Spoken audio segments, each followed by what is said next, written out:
How does creep cause structural disasters? Imagine a bridge standing tall for decades, quietly bearing the weight of traffic and weather. Over time, tiny changes happen inside its materials that can lead to sudden failure. That's what creep is all about. Creep is the slow, steady deformation of materials when they are under constant stress and exposed to high temperatures.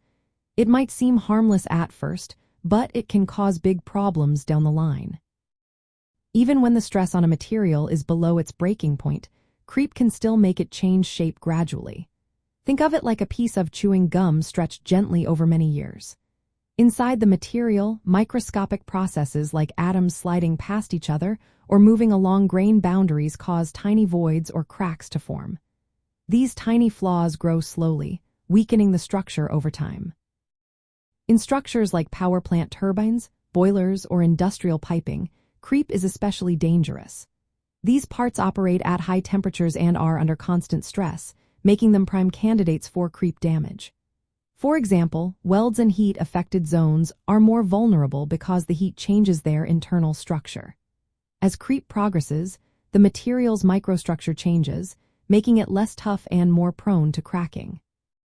Creep can cause parts of a structure to thin out as voids and cracks grow.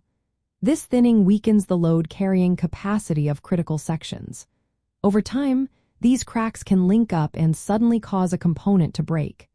Sometimes, the failure happens so quickly that it surprises engineers because the damage was happening invisibly for years. Welds and joints are especially at risk because they concentrate stress.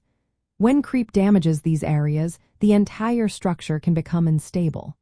It can lead to misalignment, buckling, or even collapse. The slow deformation also causes parts of the structure to shift or tilt, which can be dangerous in bridges, buildings, or dams.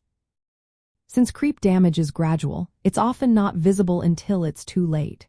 By then, internal damage is extensive, and failure can happen unexpectedly. That's why regular inspections and monitoring are so important, especially in high-temperature environments.